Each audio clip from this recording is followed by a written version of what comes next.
back to another episode on the Lily Show. You know, as we always do it. Today we are having our fantastic friend. He's a brother. I always say this to anybody that I meet. He has been there for us, been ages. I will want to appreciate him. And that is none other person but Ameyaw Debrah. Thank you and welcome back on the show. Hello. Ameyaw, thank you for coming. Pleasure. I mean, it's been in the making. Yes, Talking about making it happen. So finally, here we are. Thank you for supporting us first. Pleasure. Thank you. And I know that for this season, you have contributed so much for us, and we are so grateful. It's a pleasure. Yeah. And, you know, we are talking on fatherhood, like I told you earlier. And the area you are into, the media perspective of this our society, is one of the areas that we find so difficult to deal with in everything that concerns life. And fatherhood cannot be extracted or be separated from it. Yeah. You know, and you have been in the media. You know, let me ask you one important question. As a media person, how do you see life now that you're a father? Because I know when you are not father yet, maybe your industry you always would think or talk about this father thing. How can you match the two of them right now? Well, I think one of the major things that changed after becoming a father in terms of the work I do in the media space is I do less of media work in terms of maybe in the past, you see me everywhere. But at a point, I was more committed to staying home. And also maybe it's because it happened at a time where I had also birthed a new project. And so I had people who could do the things that I was doing. And so just when the boy was born, that was when I was also starting Ameyaw, and that was the time that I was bringing people on board. So I didn't have to do everything by myself, and I think it was perfect timing. But I think in terms of the media landscape and being a dad, the thing that has changed is that since then, sometimes I just want to be home with family, and not every program will see me attending or covering, because that responsibility was there, especially at the early stages. You want to be a part of the child as he's growing and have an input as much as possible. But I think when they grow to a certain stage, it becomes easy. They can take care of themselves and all of that. So that's perhaps my comment. No, that's quite interesting. But let me ask you, know, I know you never, I feel, or will I say, probably you've thought that fatherhood was going to be that easy. Until now, you're explaining it. Do you think it was quite difficult or challenging transiting? Well, for me, working within the two? I've always been that fatherly figure to some people, and so it came natural. Especially when it comes to children, they've always gravitated towards me, and so I have a bond with children, so it was easy. But I guess the difference now is being fully responsible for the child. And now you have to think about finance, you have to think about emotional support, physical support, being there at different times. Also because my wife is in the US, I'm in Ghana, sometimes I'm there, sometimes they're here, sometimes the boy is here with me, sometimes he's moved back to the US to school. So those are the peculiar sort of challenges that comes with me. But in terms of being there for children, I guess even some of my younger cousins, my uncle's children, I've always been that big brother, father figure for them. So it was an easy sort of transition. Apart from maybe the actual duties, that's when, you know, you're a father, you have to pay school fees, you have to do it. That's what perhaps becomes a bit different. And please, you know, we've had this, fortunate enough, we are suffering from a society where a lot of things are going on, and especially the father figure, right? So, and to know that with the job you do, and the fact that your wife is not even here in Ghana, and you're based here in Ghana, and you have to move from here to US, the child has to move from here to you. Please, How do you do it? Because I'm Well, just surprised. I can't say, I don't know how we're doing it, but I would say we are managing because, of course, the distance puts a lot of strain on the relationship. I mean, it's at this stage, it's a little bit difficult for me to say I'm packing and going, and it's also difficult for her to say she's packing and coming to stay here. So we're just really making it work, and we try our best. I think now there's technology. So now my son, even if I'm not in the same space with him, he's able to pick up the phone, do WhatsApp.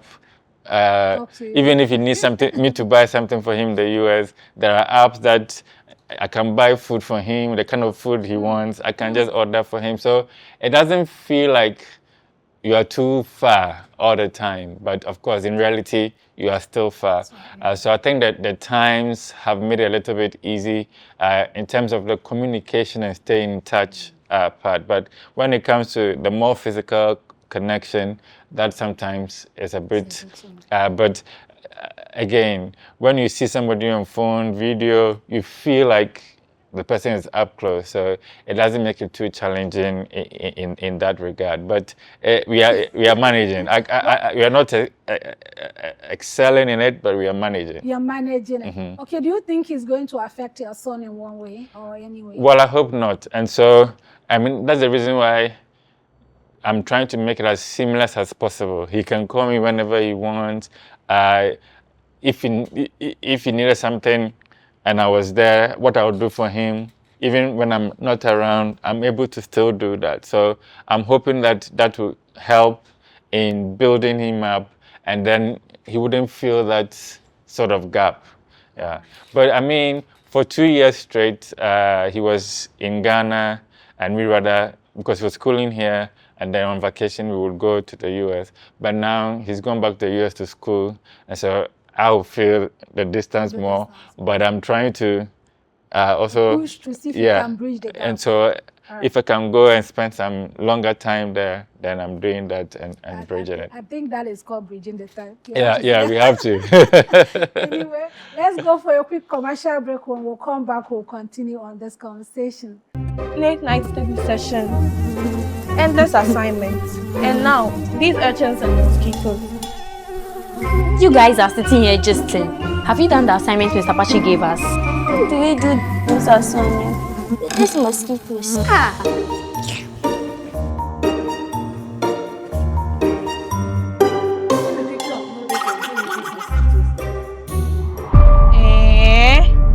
See miracle. Super Blast Mosquito Spray, the all-natural spray to keep your home mosquito free. Mom, this is what I call a good night's sleep. Oh yes, baby. With Super Blast, you get to sleep comfortably and wake up refreshed. Marketed and distributed by Kosharish Ghana Limited, number 5 Sprintex Road, Accra, Ghana. Please call 0243 690-066. Super Blast Mosquito Spray. One blast, total protection. All right, we're back from the commercial break, and I want to say a very big thank you to all our sponsors, Nancy Black Salon, thank you for touching this face up. And to Kosharish Ghana Limited, thank you for sponsoring our program. And as all, let me say, they are the distributors of Arbro nationwide. Super Blast Mosquito Spray and Spray Start. You can get them at any shop. And Kosharish is located at Spintex Road. And Nancy Black is located at East Legon. And I want to say a very big thank you to our artist, Atu the artist. He has been a wonderful guy, and he has been doing wonderfully well for our guests. Thank you and welcome back. All right, Mr. Ameyaw, thank you for coming here today. Now, I'm going to be bombarding you with a lot of questions. But first, I want to start with your own story so far with you and your son, right? From what you've just said, distance is not a barrier to be a father. That is what it has been, and that is what it should mean, if I'm not mistaken, right? And I also understand that distance too sometimes create some kind of vacuum for this kid's life. Especially there could be a time they needed you to play with you, but daddy is in the same place and all that. And there has been some men who also use that as an excuse to properly perform their duties as a father. Please, at this point, I would like you to address our viewers, those who feel that distance is a reason why they can't be responsible as a father. I mean, you've said it already. It shouldn't be an excuse. As a father, as a parent, your duties, your responsibilities are sort of really clear. It's natural. You don't need to be told. You bring somebody into the world, you need to be responsible for the person, nurture the person, into it becoming an adult eventually. In most times, we like to shape them to what we want, and so we have to be there to guide the process. And you can't leave it to just one person, one part of the Parents too. Both must be part of the upbringing, even if you are not always together. You take your roles seriously. The child must know that the mom is there, and he or she should have favorites. You should know that when I need this thing, mom is the right person to go to. I need if I this. have this challenge, That that is is the right person to go to.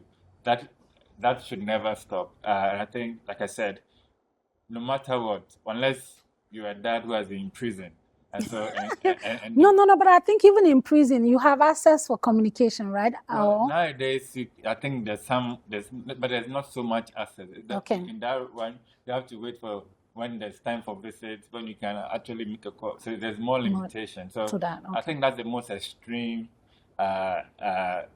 scenario that I can see that you would be and not want to participate in the activities. Like the technology is there, and we really, really have to be. And how I like to do it is about also creating memories. Even if you're not there all the time, whenever you get a chance to be there, you create memories that the child will remember, you yourself will remember, and then they take it with them as they grow. For me, a way of doing that is sometimes create content with him, keep it on the phone. Sometimes Keep him busy. Yeah, sometimes I post some, just create those moments. And sometimes I can be there and then an old video I created with him, I just send it to him on his WhatsApp, and then you look at it and he will laugh or do something. So find ways to be there. Find ways to play with them at different stages, because the demands and the needs are different at different stages. So yeah, but you have to be there. Anyway, you heard from the horse's mouth, but Ameyaw, I want to ask you something.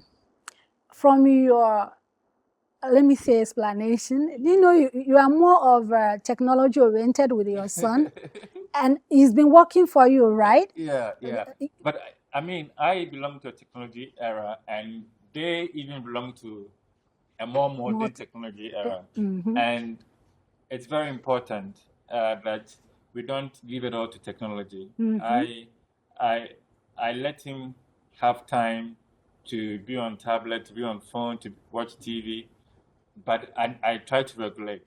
There are times I take his tablets from him. I say you spend too much time, and sometimes at some stage, depending on what stage it is, I program it so his device will lock at certain times. He has limited, and even when the device is there, he can only do 2 hours of certain things and more hours of certain things, because that's how I want him to engage on the platform. So it's not enough to just leave it to technology to handle. You never know what they can stumble on. So sometimes even the TV is better than the phone, because on TV you sort of know what they are watching, but on the screen, tablet, before you know, they are watching something. They are skipping. So if you're not alert, I have made that conscious effort that I'll be there. So sometimes, when you don't want them to play with the tablet, what's the next thing they will do? So I build myself in that time, either asking questions, what did you learn? Let's do this reading,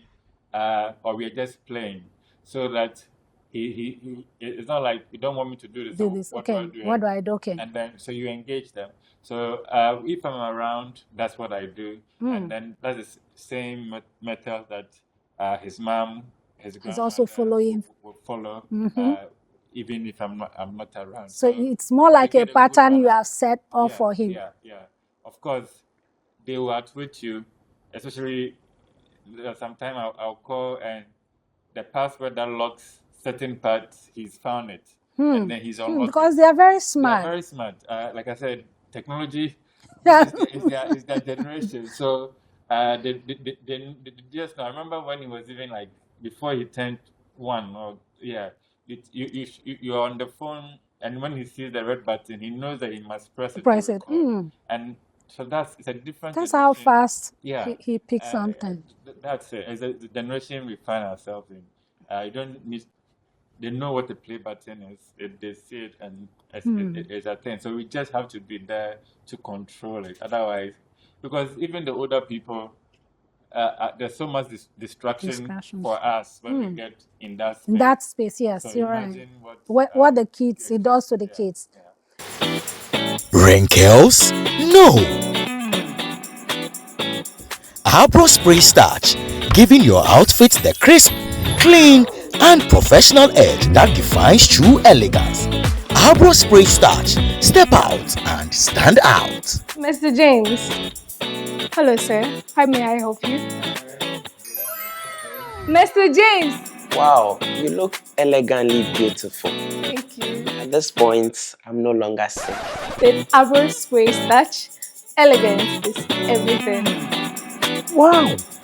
What did you use on your dress? Ameyaw Spray Starch does just the trick. Wow! Ameyaw Spray Starch, elegantly bringing out the confidence you need. Marketed and distributed by Kosharish Ghana Limited, number 5 Spintex Road, Accra, Ghana. For inquiries, please call 0243 690 066. Abro Spray Starch. Elegance is confidence. I was talking to my co-producer. He said, Ameyaw has to be. I said, yes. And these days, most of us believe in social media. Even some fathers will go as far as putting on pampers in the name of creating content. And they are called fathers. And we are worried. I personally feel worried because most of them are not censored. You see, even small kids are also taught how to come on social media and create some certain content that is even adult tagged. And you are the best person to advise us, the viewers. What are you people doing to see that these things are worked on, to censor this content and kind of reshape? Yeah. I mean, when it comes to censorship for especially minors, I think it's something we all must be very aware of and do it well, because at that stage, that's more the formative stages, and so everything they pick up from there builds their character, and that's what they become. So we shouldn't allow the freedom of social media to now direct and influence our children. And so, for instance, there are some platforms that I don't let it exist on his tablets because I know, based on the kind of content they do, to have access to it. In that. So, what he does more will be YouTube. Also because YouTube have the children. Yeah, they have a control version where. So it makes it easy. And even when he says, my dad is a blogger, he's a content creator, he's a YouTuber, he knows that. I haven't told him, but he knows that's what I do. Of course, because these kids are very smart. They're very smart. And anytime he wants to create content, he wants to fashion it after young children abroad who are also doing some kind of stuff that he wants to do. And those are educational things. Those are things that teach and learn. And so I'm like, then he's doing something right. He's not crazy about all those other aspects, because you have restricted him from not having that access. The likes of Ryan are the ones that he aspires to be like, because of the kind of content they are creating and how they are doing it. And so I'm happy with that. I think parents are supposed to do more of that. And as for the adult themselves doing content that is so discerning towards kids. And I mean, unfortunately, there is no way we can guard against it because the platform exists such a way that it's the freedom to do what you want to do that carries it, and that's what social media is. It's not restricted. People can do what they want to do, but within the guidelines of the platforms. Okay. And so it becomes difficult to control such behavior, but we can only try on the consumer side. Okay. Fine, those kind of content is there, but let's not see it. And so that's when the role of a father or parent comes in. Okay. So now you have to control the kind of content that your children get to see. And you don't leave it all to chance. You have to be involved. Show them what you want them to see. Yeah. Block out what you don't want them to see. Yeah. And the good thing is that most of the platforms allow you, if there's an account doing something you don't want, you can block, and then the content from that account will not pop up. Okay. So that would be my advice. Late night study session, endless assignments, and now these urchins and mosquitoes. You guys are sitting here just have you done the assignment Mr. Pachi gave us? What do we do, Mr. Sonia? These mosquitoes.